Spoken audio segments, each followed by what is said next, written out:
الحمدللہ رب العالمین والعاقبۃ للمتقین والصلاۃ والسلام علی خاتم النبیین۔ محترم ناظرین السامعین، السلام علیکم ورحمۃ اللہ وبرکاتہ۔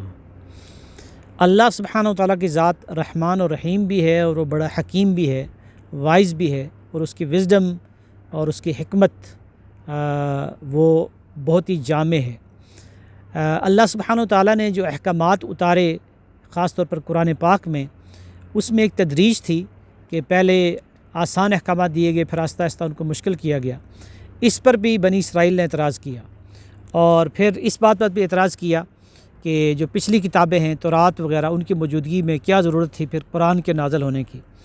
تو اللہ سبحانہ و تعالیٰ نے سورۃ البقرہ کی آیات 106 اور 107 میں اس بات کی وضاحت کی ہے کہ آخر اللہ سبحانہ و تعالیٰ کیوں کچھ احکامات پہلے نازل کرتا ہے، پھر وہ ان کو تبدیل کرتا ہے، پھر کچھ جو تورات و انجیل ہیں وہ محفوظ نہیں رہی، اور قرآن کو اللہ تعالیٰ نے کیوں محفوظ رکھا۔ اللہ تعالیٰ کا ارشاد ہے، اعوذ باللہ من الشیطان الرجیم، بسم اللہ الرحمن الرحیم، ما ننسخ من آیت او ننسها نأتی بخیر منها او مثلها الم تعلم ان اللہ علی کل شیء قدیر۔ یہ سورۃ البقرہ کی آیت نمبر 106 ہے کہ ہم کوئی بھی آیت منسوخ نہیں کرتے یا اس کو بلا نہیں دیتے، بلکہ اس وقت تک ایسا نہیں کرتے جب تک اس سے بہتر یا اسی جیسی کوئی اور آیت نہ لے آئیں۔ تو قرآن مجید میں نسخ یا ناسخ یا کسی چیز کو جو ہے نا ایبروگیٹ کرنے یا اس کو منسوخ کرنے کی کچھ مثالیں ہیں۔ جیسے پہلے شروع میں یہ حکم تھا کہ روزہ رکھنے کے بجائے جو ہے نا وہ آپ فدیہ بھی دے سکتے ہیں، لیکن بعد میں جب مسلمانوں کی ٹریننگ ہو گئی تو پھر ان کو بتایا گیا کہ اب فدیہ نہیں دے سکتے بلکہ روزہ ہی رکھنا پڑے گا۔ ہاں البتہ بیمار کے لیے اور اسی طریقے سے جو ہے نا وہ مسافر، اس کے لیے وہ رعایت برقرار رہی، تو پہلے سب لوگوں کے لیے رعایت تھی۔ اس طرح کی اور بھی چند احکامات ہیں قرآن مجید میں۔ لیکن دوسرا جو مسئلہ یہ تھا کہ وہ کہتے تھے، بنی اسرائیل یہ کہتے تھے کہ تورات کی موجودگی میں اللہ تعالیٰ نے ایسا کیوں کیا ہے۔ تو اللہ تعالیٰ نے بتا دیا کہ تورات کے بہت سارے احکامات وہ لوگ بھول گئے تھے، اور اللہ کی حکمت تھی کہ اس وقت انسانی تہذیب و تمدن اتنا ترقی اس نے نہیں کیا تھا کہ جو ہے نا وہ کاغذ اور قلم اور پرنٹنگ کا زمانہ نہیں تھا۔ تو پھر اللہ سبحانہ و تعالیٰ نے جب یہ زمانہ آ گیا اور انسان اتنا ترقی کر گیا، تو پھر اللہ تعالیٰ نے قرآن ایسی کتاب نازل کی کہ جس میں پچھلی ساری کتابوں کی تعلیمات موجود تھی، اور اس میں پھر جو ہے وہ اس کا خلاصہ بھی تھا۔ فرمایا کہ الم تعلم ان اللہ علی کل شیء قدیر، تمہیں علم نہیں ہے کہ اللہ تعالیٰ ہر چیز کے اوپر قدرت رکھتا ہے۔ یہ اس کی رحمت ہے کہ وہ اس نے پہلے آسان احکامات اتارے، اور پھر اس نے جو ہے وہ جو آخری درجے کے احکامات ہیں وہ نازل کیے۔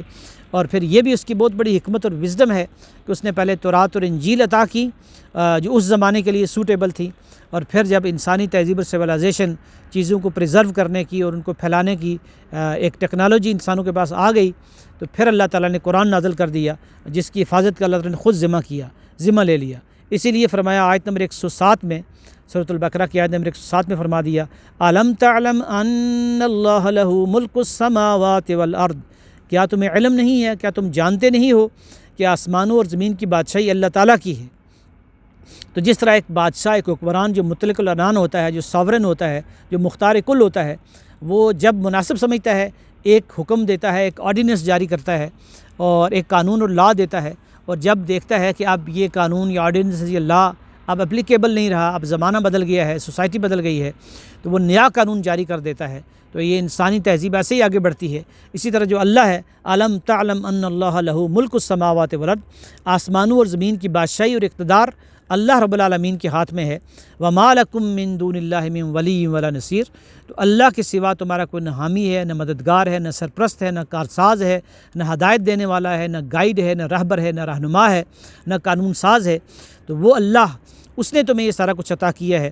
تو اس لیے محترم ناظرین و سامعین، یہ جو قرآن مجید میں اللہ تعالیٰ نے کچھ احکامات نازل کیے اور پھر ان کو منسوخ کیا، تو یہ اللہ تعالیٰ کی رحمت ہے۔ اور اسی طریقے سے اللہ تعالیٰ نے اگر تورات اور انجیل کو بھلا دیا، وہ محفوظ نہیں رہ سکی، تو یہ اس کی حکمت ہے۔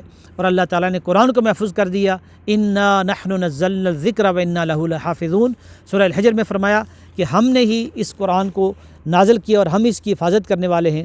یہ قرآن فلی پروٹیکٹڈ ہے اللہ تعالیٰ کی طرف سے، اور یہی انسانیت کی فلاح اور کامیابی اور سکسیس کا ضامن ہے، اس کی ایک گارنٹی دیتا ہے۔ شرط یہ ہے کہ ہم اس کو پڑھیں، سمجھیں، اس کے اندر جو حکمتیں ہیں، اس کے اندر جو وزڈم ہے اس کو ہم سیکھیں اور اس کو اپنی انفرادی زندگی میں، اپنی فیملی لائف اور اپنی سوسائٹی میں اس کو اپلائی کریں۔ اللہ سبحانہ و تعالیٰ مجھے اور آپ کو عمل کرنے کی توفیق عطا فرمائے۔ وآخر دعوانا الحمد للہ رب العالمین۔